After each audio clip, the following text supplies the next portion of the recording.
And welcome to the fourth and final installment of our October 2019 Flach webinar series. Today we have Swiss and Austrian film in the classroom. I am Jimmy Ellis, the Director of Member Services at AATG, and I would like to thank all of you for coming out here to be with us today.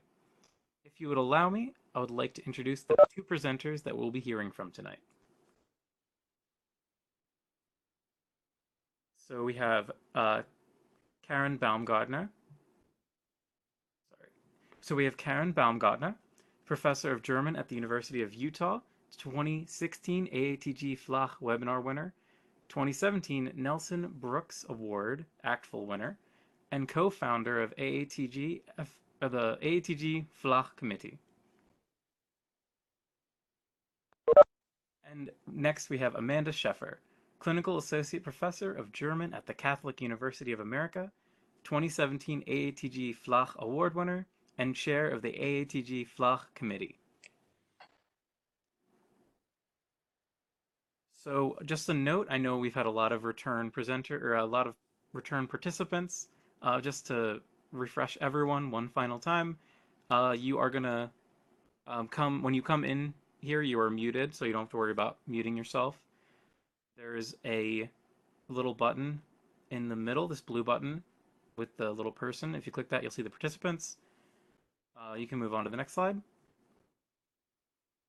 And there's also a little blue, or it should be grayed, circle with a speech bubble. Click that to open your chat box. With that, you'll be able to type out questions during the presentation so that when the presenter is finished, they can address the questions or any other observations you have.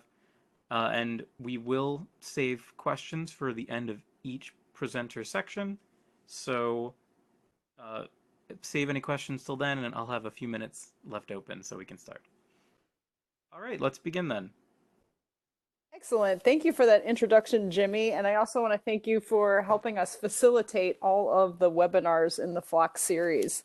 Before I officially begin, I also want to thank a few people who have made the 4 webinar series possible. First and foremost, our executive director, Keith Cawthron, who's been very supportive of the Flock webinars. And I want to thank all the past presenters in the series: Astrid Weigert, Julia Rook, Melanie Mello, Cindy Hodgden, Margaret Gongolowski, Esther Eichler, Christopher Gwynn, and of course Karen Baumgartner, for sharing your expertise and your time to help improve all of our classrooms. More specifically to my presentation today, I want to thank Corey Crane of Duke University and Carola Dwyer of the University of North Carolina, Greensboro, who absolutely supported the use of sharing our SISI materials together. We wrote most of what you're going to see in this section together, and they overwhelmingly wanted that shared here tonight. So my talk today is going to be structured in 3 sections. So first, I'm hopefully going to problematize what it means to be Austrian film, and then also look at what are we as instructors in the field asking of films if they come from Austria. Then I'm going to look at 2 intermediate level classroom films that I've had experience teaching. One I think is one that we're all well familiar with, that's Sissy from 1955, but I think it's important that we look at it as a post-war film. And then I'm going to look at the film adaptation of Stefan Zweig's Schachnovelle, which is translated in the English title to Brainwashed, interestingly enough. And later, I will share my materials for the Schachnovelle unit. I'm going to post them in our Facebook Flock group, so if you aren't a member, please do join us. And Jimmy will also post it on the webpage for this webinar. So one of the key questions I think that kind of defines any presentation on Austrian film is, what does it mean to be an Austrian film? And if we look at, for instance, how the Oscars defines a film as coming from a country, it takes a lot of factors into account and kind of creates a point system for that. So one of those factors would be, where is the film shot, or in what country should the film be depicted, because they're not always shot on location in the country that they want. It also then looks at the citizenship of both actors and directors of the film, And I think that we as language instructors should complicate that a little bit more, because we know that as active participants in a lot of these countries, they might not hold citizenship of Austria. And in fact, in Austria, it's very difficult to hold dual citizenship. So it can be that somebody's lived in Vienna their whole life, but might not hold that specific passport. As language instructors, I think, moreover, we're very interested in films in the German language, because we also want to teach a little grammar and thematize some vocabulary along with it. But I think some of the most interesting films coming out of Austria, and even more specifically Vienna right now, have been in other languages. So they might use more English, or they might even include Turkish as a predominant language. And I think we have to be open and receptive to seeing films in other languages that might be very applicable to the context that we want to teach.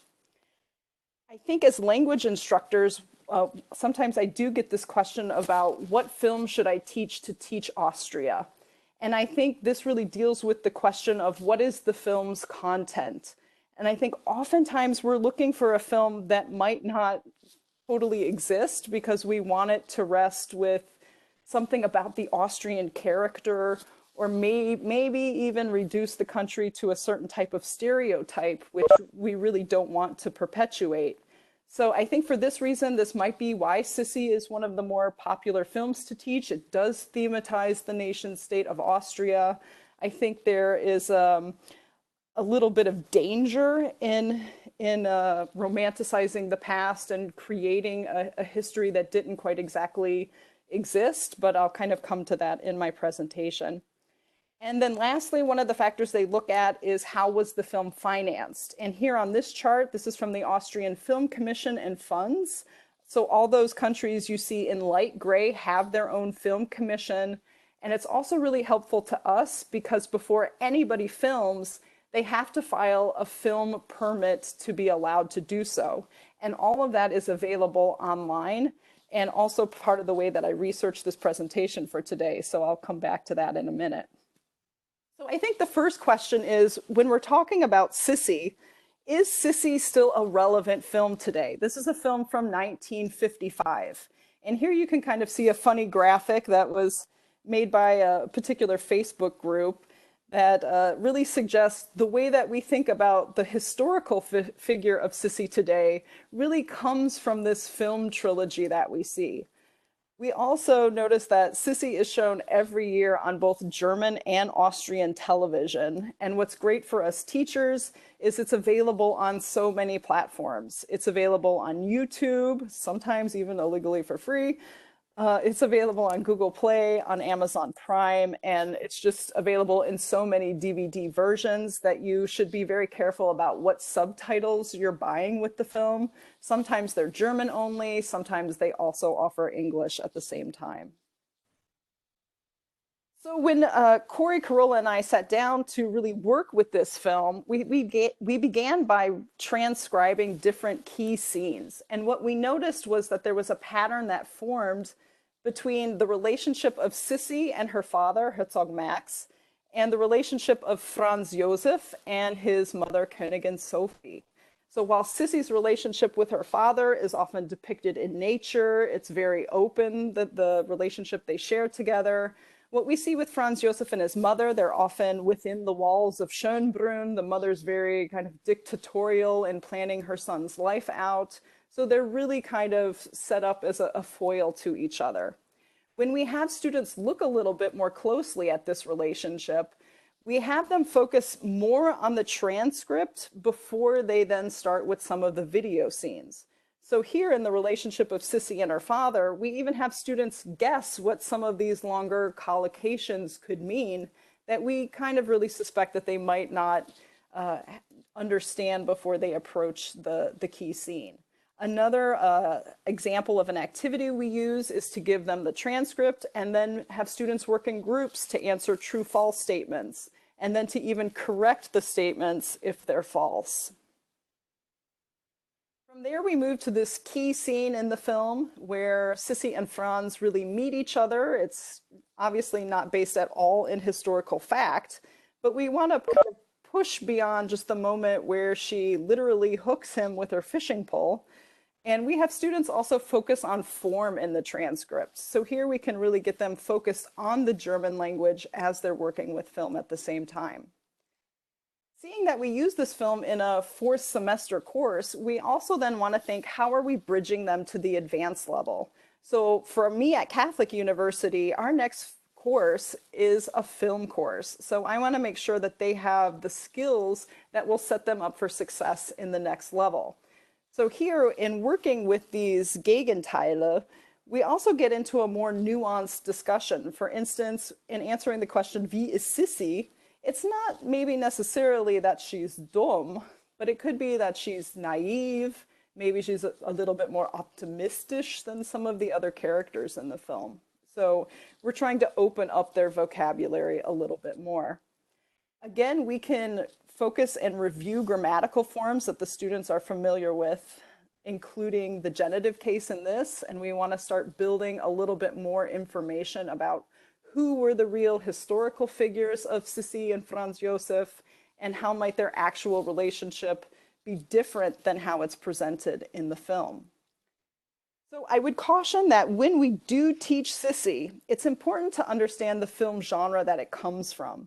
So coming from 1955, this belongs to the genre of the Heimat film. And the Heimat film involves a real nostalgia for the past. In this film, it really has an emphasis on duty, moreover to the nation state.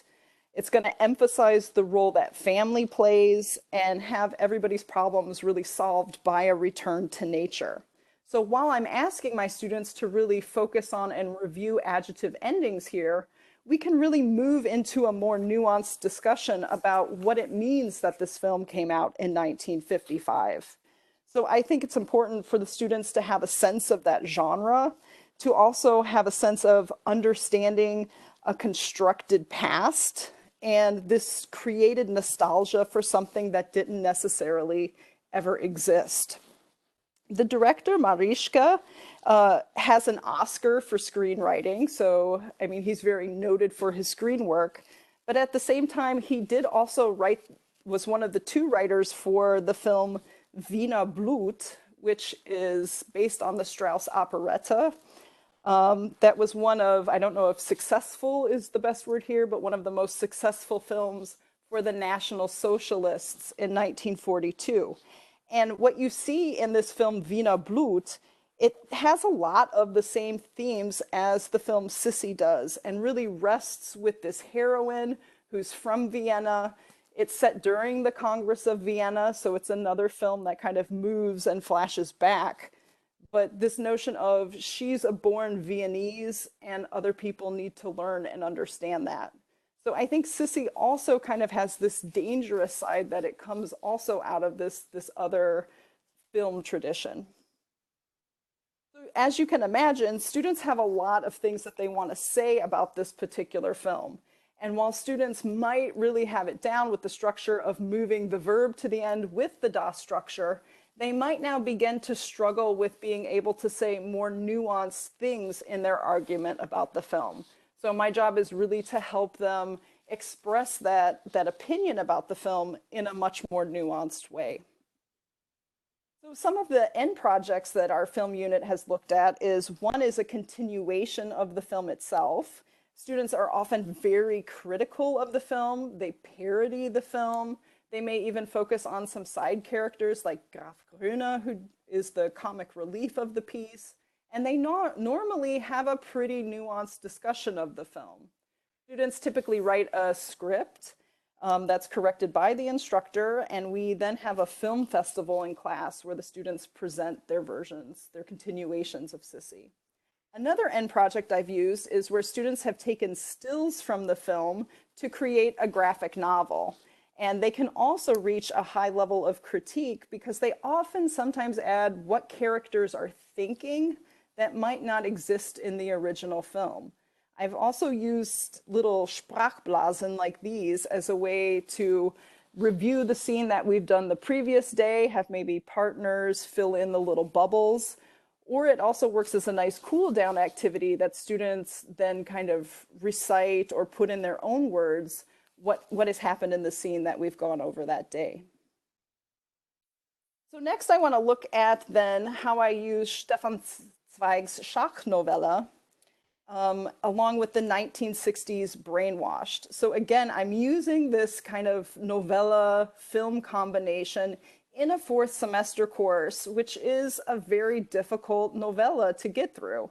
So what I really have students do is they have an easy reader version of this text, which I would still argue is a bit difficult, but I really focus them on only certain passages of the novella and sometimes even hopscotch around a little bit where I might use the film to continue from the novella. And I really want to focus on the visual aspects. So this goes over 6 instructional days where students do a large part of the reading at home and do more of the film study in class. And it really allows me to reinforce how students read in a more visual manner. And that's really important because not all of our students are visual readers. So I found coupling that with a film also helped to reinforce how they were seeing what they were reading in a new language. And ultimately, it led us then to the more advanced skill of being able to compare and contrast the differences to state an opinion about these two different models. So why is then Schachnovella, a film from the 1960s, important? Which I think is a great question. It's a film that's in black and white, but obviously by the 1960s, this is a stylistic choice as a chessboard is black and white. So I think it's also artistically working with the notion of the chessboard, but also with light and shadow during the incarceration. So Stefan Zweig wrote this text between 1938 and 1941 while he was forced out of Austria and living in Brazil. It's one of the last pieces that was published before the end of his life. In this particular novel, it puts a heavy stress on incarceration and what that does to mental health. And I think in a modern context that this has a lot of implications as well. So I've learned from the Vienna Film Commission that there is a version of Schachnovella that's scheduled to come out in 2019. And it's directed by Philipp Stölzel, who's also the director of Young Goethe in Love or Ich war noch niemals in New York, and also has directed a bunch of Rammstein videos if people are interested in that. But he's going to have a version that I assume is going to be released also in the German language Kino. Right now, the version from the 1960s is available on YouTube. I think it's actually listed as trailer, but it is the full film.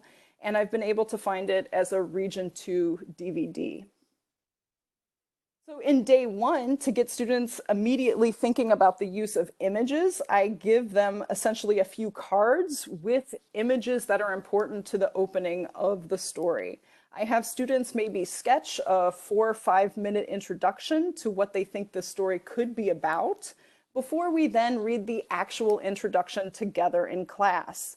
So they already have somewhat of an idea that this is dealing with a ship, that passengers are arriving, and we really conclude the class with then looking visually, how does the film set up the story? Then the students go home and I alert them ahead of time that the story also skips back and then focuses on the character of Mirko, who is kind of an idiot savant when it comes to chess. I'm also embedding important reading skills and being able to identify where the story takes place, when the story takes place, which characters are there, and then a little bit about what happens in this part. And this part is really important because it's not played up in the film, but only really exists in the novella version. As I then move into the textual analysis, I oftentimes in my worksheets, which I'm sharing with everybody, ask students to really focus on the visual elements. So then when we get to class, we spend time looking at how does this translate to the screen? And also this character of Der Unbekannte, which is known in the novella as Dr. B. I mean, there's a lot of mystery that surrounds him and understanding his story, especially with the flashback structure. So really resting on what people can see before they kind of understand the full context. I then spend a lot of time looking at what I call the Beleidigung scene, In this one, it does not exist in the novella. The film plays up the role of Die Dame, or the queen piece in the chessboard.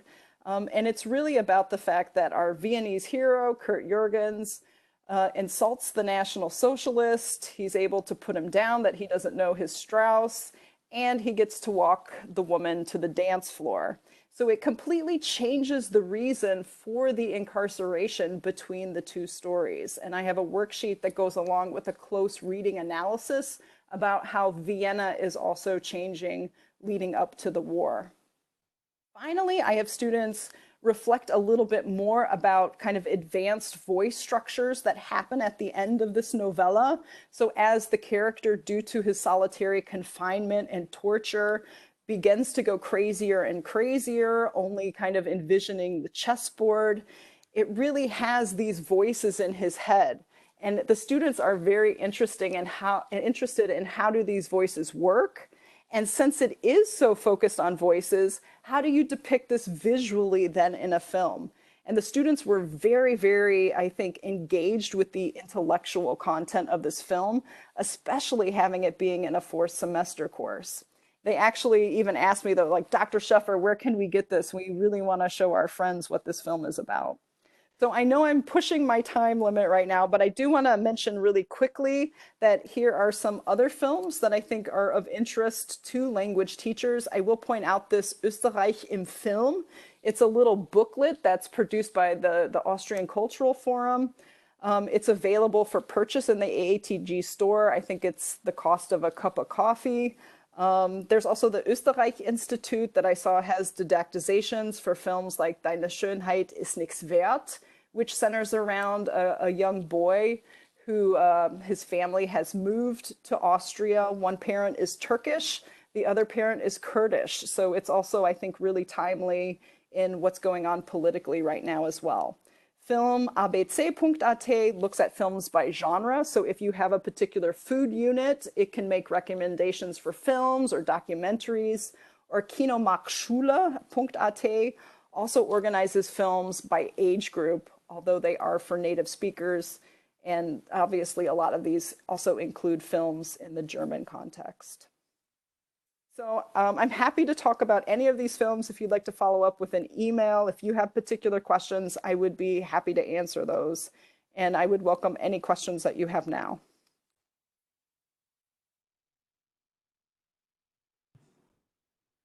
Yes, thank you, Amanda. Uh, just as a reminder, you can type your comments out in the chat, or if you'd like to unmute yourself, or you can ask me to unmute you if you can't figure it out, so that you can ask her a longer question. That is totally fine as well. Yeah, so the question here is, how do students kind of relate to older films? And I would say I've had different experiences showing the full length version of Sissy, that students kind of got very bored with the pace of the film, and it's kind of very Disney princessy at the same time. That I've had more success working just with the clips and focusing them on kind of key moments. But I was really surprised in teaching Schachnovelle that students were very invested in that film. They really, I think, appreciated the intellectual content of it when they were taught how to appreciate it. But just like in Sissy, I don't work with the full film. I only work with the key scenes in class.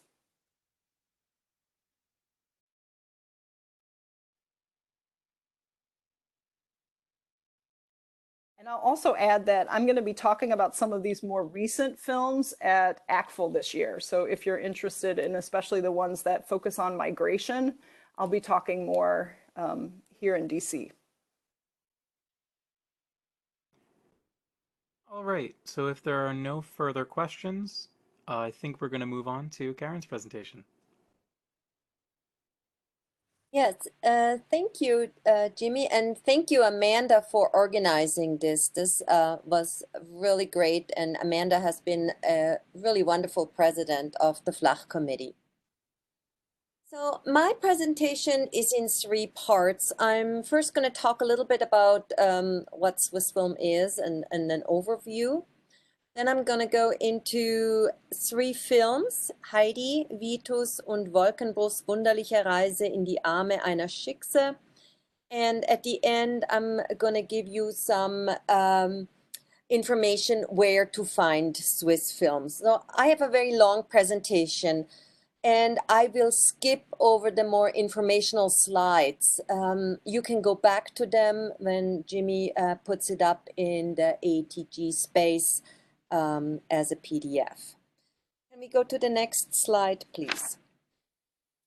So in the Swiss context, we have to consider that Switzerland has 4 languages. We really have 3 major cultural spaces: the Swiss German space, the French space, and the Italian space. And we have a vibrant film scene in French Switzerland, French-speaking Switzerland, and in German-speaking Switzerland. What we can say about Swiss film is that Amanda, would you go back? What we can say about Swiss film is that all of Swiss film investigates a search for identity in a multicultural country. That seems to be something that both the French Swiss part and the German Swiss part agree on. Swiss film is actually most successful in the French part because the French Swiss speak more of a standard French, and the movies easily translate into French, and the French diaspora into Belgium. So they are commercially much more successful than Swiss German movies. And a fourth feature of Swiss film is the European collaborations. Almost all movies in Switzerland are made in collaboration. European collaboration mostly, but also collaborations worldwide. For example, More Than Honey is set in the United States, and there is collaboration with Hollywood. Next slide, please. I have given you an overview of the most notable Swiss films for you just to go back and check. As you can see, most of these films, and many of them were Oscar submissions, were made by male directors. Next slide, please. We do not have a major film by a female director until 2007 with Late Bloomers.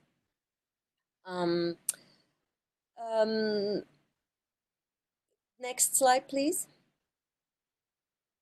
I wanted to give you a sense of what are the most popular movies in Switzerland, and these are comedies. We have the 1978 movie, The Swiss Maker, Schweizermacher. Many of you know this movie. It is the most successful film of all times. Both Late Bloomers and Rascals on the Road are also comedies. This year, the most popular movie is Wolkenbruch's Wondrous Journey into the Arms of a Schickse. Next slide, please. I organized Swiss film by topics in case you wanted to insert a Swiss film in one of your units. So there are a number of movies that work with the topic of immigration, topic of childhood, and I'm going to talk about Vitus and Heidi. Both of them are movies that talk about childhood. Next slide, please. We have movies about the environment, about gender, about Jewish-Swiss interactions, and of course, about LGBTQ plus issues. Next slide, please. So my first movie that I would like to introduce is Heidi. I use Heidi in the beginning classroom because Heidi has an easy reader. Could we go to the next slide, please? That is available here in the United States. It has about 400 words, so it's very easy for beginning students to read a longer text. Next slide, please. As you can see here, the vocabulary is quite simple, having to do with juxtaposition of Stadt und Land. It has to do with nature, of course, with Ziege, Milch, and Käse. Heidi has received a little bit of attention lately because there is a new movie out that just came out in 2015 with Bruno Ganz as the grandfather. Next slide, please. And if we can, I would like to play the trailer to the movie.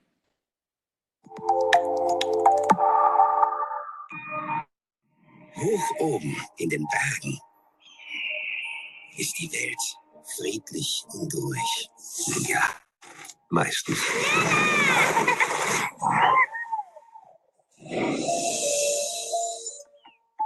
Hi, ich heiße Heidi. Du nimmst das Mädchen heute mit auf die Alm. Denk dran, sie kennt die Berge nicht. Wie heißt du eigentlich? Petri.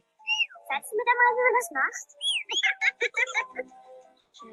Ein kleines Mädchen Guten Morgen, Geisten. mit einem großen Herzen. Auf der Suche nach ihrem wahren Zuhause. Bitte lasst was warten. Na, Heidi. Heidi. Wie würde es dir gefallen, in einem ganz schönen großen Haus zu wohnen? Ich bin Clara. Wo ist Heidi?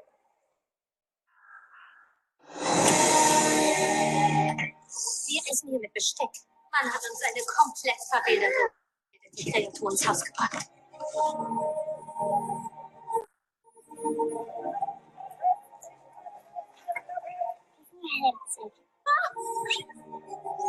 Amanda, I think that is enough. We get the idea with this movie. So if you could stop it. Erlebe die einzigartige Geschichte Clara so fröhlich wie noch nie, wie du sie noch nie zuvor gesehen hast.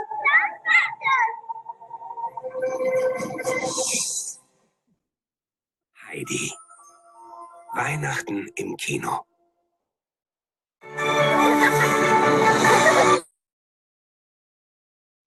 Okay, thank you, Amanda. So this movie claims to be closer to the original story of Heidi, although they do take some license with the material. In the end of the movie, they claim, or the movie posits that Heidi grows up to become an author, you know, and implying that she grows up to become Johanna Spiri, which of course is not accurate. When I begin the unit, as I said, I'm doing this in the first year, in the second semester, I like to situate my students, where, who, what. And I start out with a mapping exercise. Then we try to map Heidi's Stammbaum. And then we are working with some stereotypes about what Heidi looks like. So if we could go to the next slide, please. So the city of Meinfeld, and you can see Meinfeld on the map on the right side, is the location of the Heidi book. And it really works with the novel. It uses it to attract tourists to its area. They have a Heidi Erlebnisweb on their website with lots of maps, with pictures of chalets, with a Heidi house and a Heidi Alphütte. So I use a lot of their pictures to give my students a sense of what the geography of the place looks like. And I have a mapping exercise in my handout with a map that does not contain the actual path to the Dörfli, where students have to find it on their maps. Next slide, please. As we read through the novel, we map Heidi's family, and we also map Clara's family. Here I've given you the filled in family tree. But as students do that, they realize that all of the children in this novel are orphans or half orphans. All of the women in the novel are childless and unmarried. The male characters are mostly absent, and the students start to think about the gender organization of this 19th century novel, and they see how Johanna Spiri has really problematized family arrangements in the 19th century, and she really questions the image of the perfect family that we have when we think about the 19th century. Next slide, please. And then, of course, I do an exercise about what Heidi looks like. There is a description in the book about Heidi, and I have students find the description, and then I give them lots and lots of visual representations of Heidi, and then have them pick one that approximates the book. Here I've just given you 4. Of course, there is the Shirley Temple version of Heidi, the Japanese anime version of Heidi, and then the postage stamp, a Swiss postage stamp with the true image of Heidi. Next slide, please. As the students read, and I need to use up some time, I include some songs. A lot of students are interested in Switzerland and the Swiss language. And so I have pulled a little, it's a herding song, herding goats or herding cows, which is pretty easy to understand. The vocabulary is kind of truncated. And I use that as the students read the novel. And we noticed that it doesn't work to switch over to YouTube. So I won't play it right now, but you can play the song if you'd like to use that. Next slide, please. So like Amanda, I also work with stills and with speech bubbles. I actually used the 1952 version of the movie because the stills are in the movies in black and white, and the stills are in black and white, and they copy easier on the regular printer here in my department. I also like the 1952 movie better because it is in Swiss German. So the 2015 movie, as you probably heard, is in standard German, but it doesn't give students exposure to Swiss German, and the 1952 movie does. Next slide, please. So in this movie, the movie actually problematizes Heidi's dread being in Frankfurt, not only because the city is large and she has been taken out of the environment she knows, but she has also been taken out of the language she knows. And the film really problematizes that.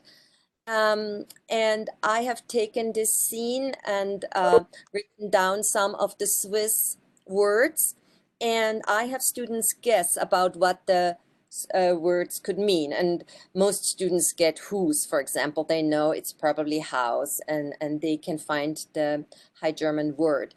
I have students go to the Swiss dictionary, the Schweizerische Idiotikum, where all these words are listed, and then they can see how words have translated, or how words translate from Swiss German to High German. Next slide, please. The scene is about, it's at the dinner table, and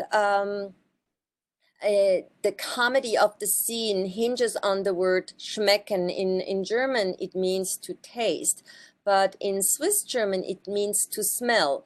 And both Fräulein Rottenmeier and Heidi cannot understand each other because of how they understand the word, because Fräulein Rottenmeier asks how the food tastes, and Heidi cannot smell the food.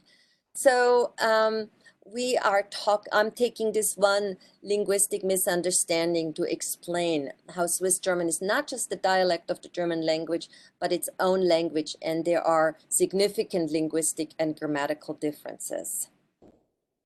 Next slide, please. For those who want to extend the topic into the present, They can use the 2013 documentary Alpsommer, which describes families that choose to live on the mountain, and it describes the life of a Zen or a Zenin. I have more resources about this movie in my handout that Jimmy will upload to the ATG site. But the movie, the Alpsommer, has subtitles in English and standard German, so that will help. Next slide.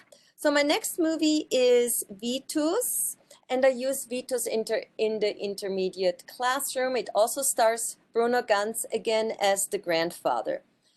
It is distributed by Sony Pictures in the United States, and it's PG-13. The language is Swiss German, but it has German, English, French, and Spanish subtitles. I think the movie is really fantastic because it problematizes and talks about the relationship between the grandfather and the grandson. It really asks, what is childhood today, which is a topic that is interesting to our students. It asks, what is normal, and discusses the anxiety that comes with a child who has talents. And then, of course, it talks about the digital world. In this movie, the child becomes his parents' teacher in the digital world. Next slide. The Goethe Institute has a fantastic unit on Vitus, and we can go to the next slide. It offers vocabulary exercises, comprehension exercises, image puzzles, describe characters, true-false statements, does a little bit of grammar, and it tries to get the students to formulate more complex arguments. So you can download this. I've given you the link. So I'm not going to talk about that, but I want to move on to some exercises that I do with my students. Next slide, please. So what I like to do is to include this in a unit on family, and I have students describe very simply where Vitus lives, what he does, what his talent is, and the same for the grandfather, in order to help students see commonalities and differences between the two characters. If we go to the next slide, I've given you some of the answers. Both of Vitus and the grandfather have dreams, and they rebel against social norms. Next slide, please. What I like to do is to have students think about how these two characters bridge the generations. Like, how does the grandfather help Vitus? But in turn, how does Vitus help his grandfather? And I have the students just describe the actions that all of the characters do. Next slide. I use this exercise then to move the students to think about their own family, to describe their own grandfather or grandmother, and talk about what commonalities and or differences they think they have with their grandparents, to bring the topic home. And next slide. My last film is the 2018 film Wolkenbruchs Wunderliche Reise in die Arme einer Schickse. I have not taught the film yet, but since it is the most popular movie for this year, I thought it would be interesting to incorporate it in my presentation. It's based on a novel by Thomas Meyer from 2012 that was an immediate bestseller in Switzerland. Next slide. The movie is currently available through Netflix. It's called The Awakening of Motti Wolkenbruch. It is Switzerland's 2019 contribution to the Oscar, and for that reason, they are streaming it on Netflix. The movie is in standard German, Yiddish, and Hebrew, and it has German and English subtitles. You can switch on the subtitles you need, which makes it really interesting for us to use. Next slide. Next slide, please.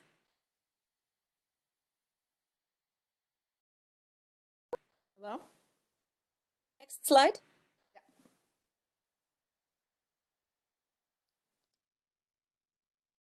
I seem to be stuck. Is your oh, there we go. Go one back. Here we go. So the movie is about a young Orthodox Swiss Jew who falls in love with a shiksa, which means a non-Jewish woman. Marty is supposed to be married, and his mother is trying to set him up with a nice Jewish girl, but of course he falls in love with somebody who his parents would not agree with. And next slide. The movie has an excellent website. It offers biographies for the characters and for the actors, the director, the screenwriter. It has the trailer for the music. It offers movie stills, and it offers a map where of Zurich, where the movie is set, and so that students can follow the characters around. Next slide, please. There are teaching resources for this movie from Kinokultur in der Schule. It is a pedagogical service that offers dossiers for a lot of movies for Sekundarstufe 1 and 2. So Sekundarstufe 1 is 7th and 8th grade, Sekundarstufe 2, 9th to 12th grade. So as we use these resources, we have to be aware that they are written for native speakers who might be a bit immature. Can we go to the next slide, please? And this is just an image of their website, what it looks like. And the next slide, please. Here, I just gave you the type of question their dossier asks. So, for example, warum ist der Film in vielen Szenen lustig? It shows you that it is maybe directed to a student who is younger than our students. Next slide, please. So, how could we incorporate this comedy into our classroom? And I thought of 4 ways to do this, but I'm sure there are many others, and I would be interested in hearing about other ways. My first option would be to compare it to Jewish life in other German-speaking countries, here especially the movie Alles auf Zucker from 2004. What is very interesting is that Dani Levy, the director of that movie, is actually a Swiss Jew. He was an actor in Switzerland before he went to Germany and became famous there. The second way I would do it is to do a book to film like Amanda did, to look at the novel and then to look at the movie. I think the novel is probably easier to understand. The movie has a lot of Yiddish, as does the book, but the book comes with a very extensive glossary of Yiddish words.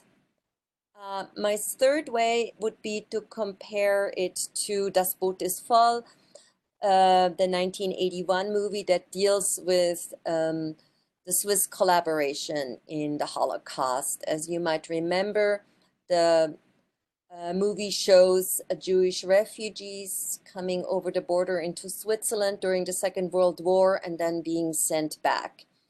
This movie, Wolkenbruch, presents Jewish life in Switzerland as a fait accompli. It is not discussed. It seems just very normal that Orthodox Jews live in Switzerland and Orthodox Jews fall in love with non-Jews. Which brings me to my fourth point. I think it would be fantastic to compare this movie with Im Juli, the 2009 movie by Fatih Akin, that thematizes love between the cultures. Again, here we have a movie where a couple tries to combine 2 cultures, and the comedy arises from that. I'm now coming to my third part. Next slide, please, where we can get Swiss film.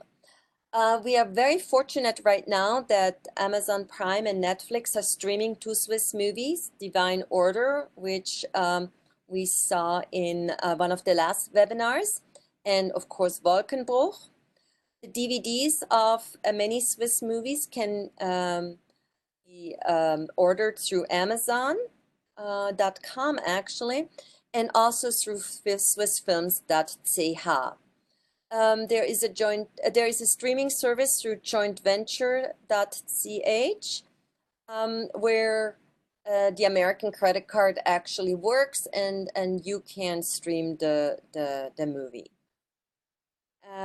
And my last slide gives us a few resources about research on Swiss film. There is just very little available on Swiss film because it is just such a small market, and it's either incorporated into articles on German movie or it's really not talked about. I listed two articles, one from 1997, Film in der Schweiz, published through Pro Helvetia, that's the Swiss Cultural Institution, and then another article from 2010 that asks, is there a Swiss film at all?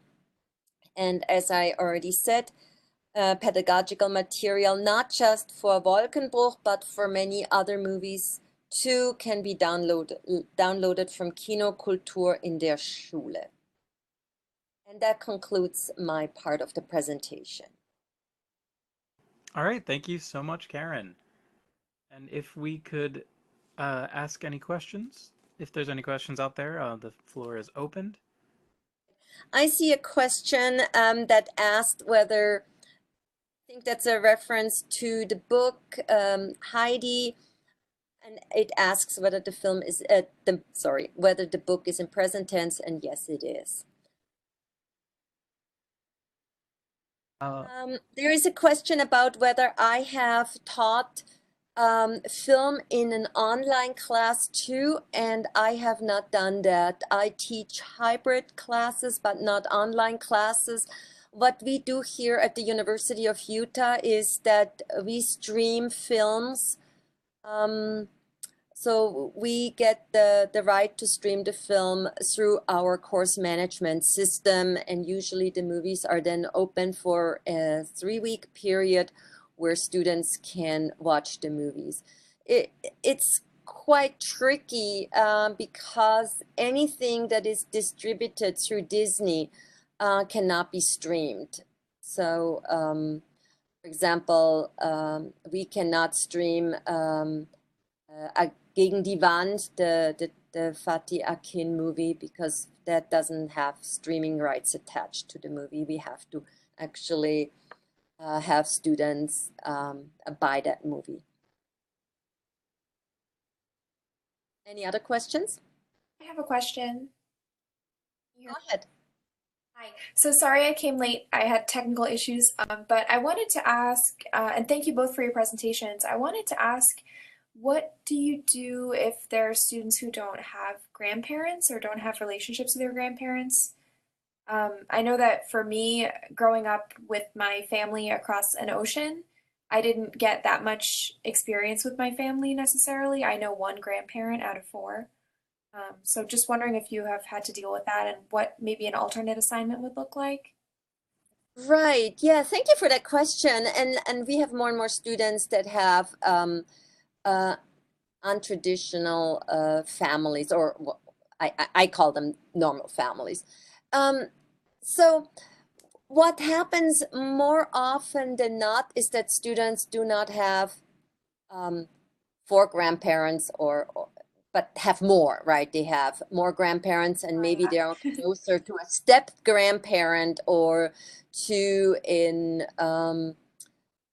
older relative. And I teach at the University of Utah, and my students tend to have very, very large families. So their grandparents are usually or very often one of 9, I would say. And so students, even if the grandparent has passed, students have Other older relatives that they can. Yeah, to older relatives. But that, of course, is maybe not the situation in a more urban environment. Families in Utah tend to have just very, very large families, especially going back 2 generations. The family were rather large. But yes, as an alternative assignment, I ask students whether they have anybody in their life who would be 1 generation removed. Okay. And so I have never met a student who does not have that. Most students do know somebody Okay. who is a generation. That's a good idea. So it doesn't necessarily have to be a family member, but it could be somebody in their community that they. Right. That And makes a lot of sense. right. And what I'm trying to do is to get, because grandparents are usually not involved in the day-to-day, and the movie shows how both the grandfather and the grandson are rebelling against the middle generation, and the middle generation is shown to be very driven, very job oriented, thinking about their careers. Mm-hmm. And the grandson and the grandfather, of course, have different priorities. And so I'm trying to recreate that sense of asking students to find somebody who is a generation removed, who probably is not as focused on their career. Got it. That makes sense. Thank you. I have somebody who asks me, do I have students watch the entire film at home or in an extra session? Is that the Heidi movie or the Vitus movie? We usually, with the Heidi movie, oh, anyone. Okay. So with the Heidi movie, I used the 1952 version as where I take clips from it to illustrate something from the book. Usually I show the entire movie and then I show the 2015 film as sort of we are done with the book, as a Belohnung for my students. With Vitus, I show that movie in sections. The movie is available to stream for our students, so they can go, but I usually tell them, well, actually, my students don't watch it at home until the end, until they absolutely have to, usually, and I show sections of the movie in the class, but then I ask them by a certain date to have watched the entire movie at home.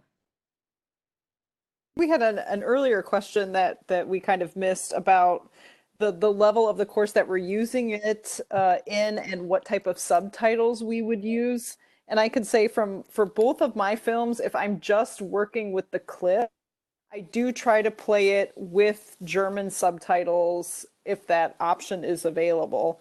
But I have also done screenings where the students would watch the entire film of Sissy. And then at the 4th semester level, I did turn on the English subtitles because there's just no way they would understand the plot without that. But I've moved more and more to just using film clips in my classroom that we can kind of examine a little bit more deeply. Yes, and I do something similar to Amanda. In the classroom, I show clips, sometimes with and sometimes without the German subtitles. It depends what the exercise is that I'm trying to do. When I stream them at home, I always show them with German subtitles. Sometimes our library records them with English subtitles. So if I don't specify subtitles, they stream them with the English subtitles. So sometimes I miss it, and then the movie streams with English subtitles. But I'm trying to stream it with German subtitles. As I said, the movie that is on Netflix, Wolkenbruch, the students can switch on the subtitles they want, right? If it's streaming on a commercial platform, the students have a lot of control over the subtitles.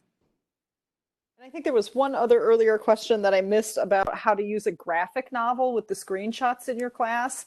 And I will kind of backtrack and say before the students did this Sissy film unit, I had them working with the graphic novel Persepolis 2, because in Persepolis 2, she actually immigrates from Iran to Austria. And it's kind of her kind of understanding Austrian life and, you know, how it's strange it seems to her.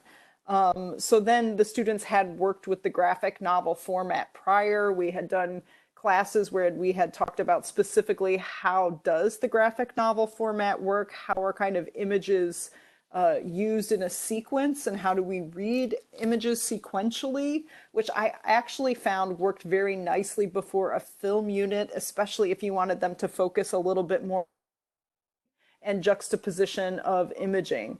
So at that point, asking them to do kind of more visual based graphic novels was an extension out of the prior unit.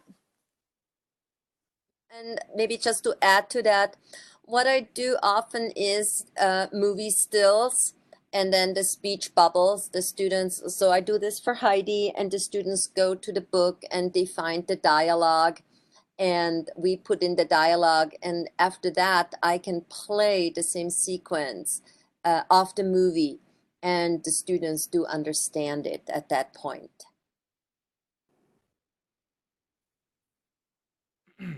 All Super, right, if almost there are right no at 7. yeah, if there are no further questions, I think we'll end this. So I just want to say thank everyone once again for coming to this. I saw a lot of the same faces, or well, not faces, but I saw a lot of the same names come to all of these in our October series, and I'm just so happy in AATG as well. So, yes, I just wanted to thank our presenters one last time. Thank you, Karen Baumgartner and Amanda Scheffer.